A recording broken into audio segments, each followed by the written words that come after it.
Hello everybody, it is Avalon and I am coming to you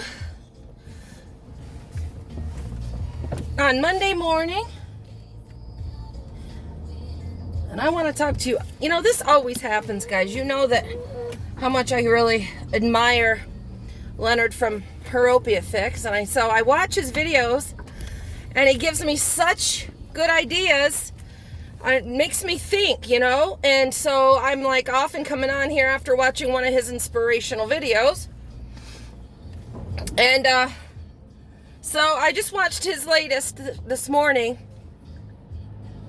and it made me want to come on and talk to you about my experience. So he was talking about how, you know, when people get out of the hood or get out of, you know, that oftentimes they're made fun of and say, you know, they won't go back and once they get out. And here's the thing, like, my town that I lived in when my addiction started, Owego, New York. It's near Binghamton. That's when I got started. You know, I had cancer. I got started on my pain pills, and my addiction grew. And you start getting, you know, introduced to people like yourself. You know, birds of a feather flock together, sort of thing. And you know, people that sold pills and wanted to buy my pill. You know, you start getting immersed into that lifestyle, slowly but surely. And so when I finally had hit my rock bottom with heroin, crack, bath salt, but, you know, mostly heroin, I went to treatment, went to rehab, and then I went to a halfway house 2.5 hours away from my hometown. And when I got out, I went back to my hometown, you know, like any normal person would do. Can you see me? Because I can't see. The sun is shining. So I went back. And within 2 weeks, I'd relapsed. I went to a strawberry festival, and my house was like one half block away from Main Street, which the parade and the festival were on. And I walked down to the end of my street, and lo and behold, there stood my drug dealer. She and her family were down at the end of the street, you know, watching the parade. So I said, "Hey, how you doing?" You know, she knew I had went to treatment. And before I even realized what I was doing, I asked her for a bag. And let me tell you something. I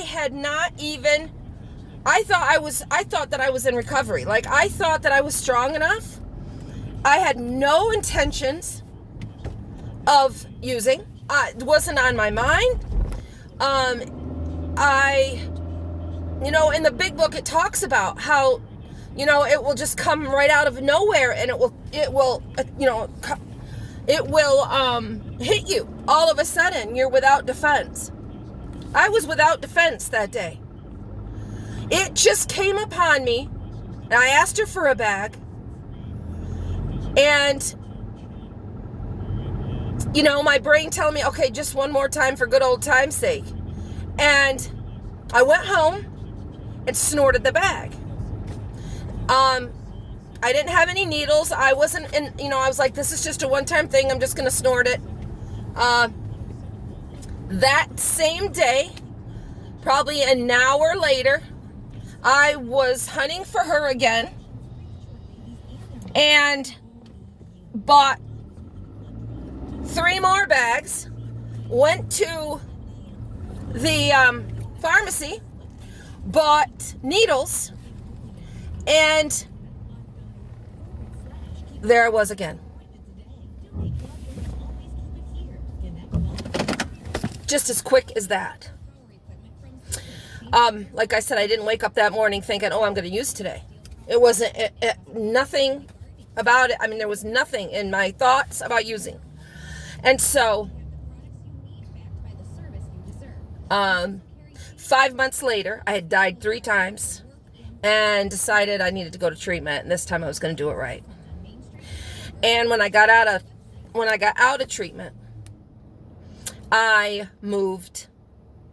I stayed in that same area where the treatment was. Like I said, 2.5, 3 hours away from my hometown. And I knew that I could never go back. Because for me, that town has too many memories. When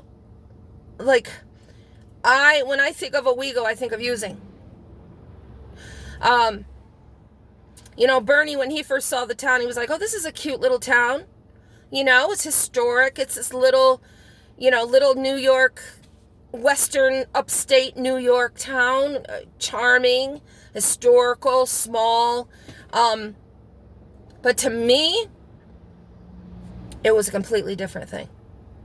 And I knew that if I wanted to stay clean and sober, that I could never go back there.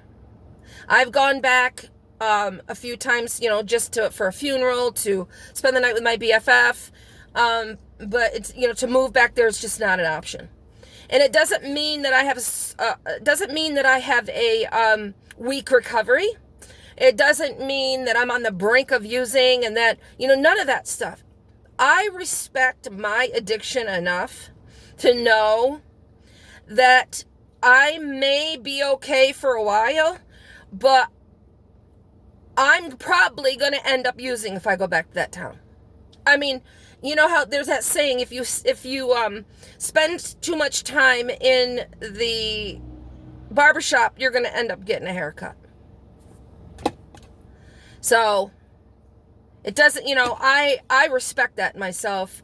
I fear and respect my addiction enough to know that it's a very strong thing. I fight that demon. Not literal demon, but you know what I mean. That I fight that demon, that monkey on my back every damn day.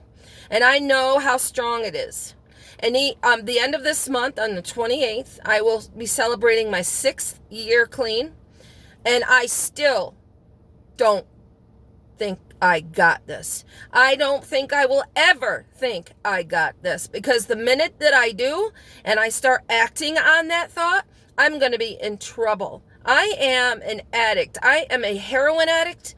I am a drug addict. I have a need in myself to escape reality. I still have it.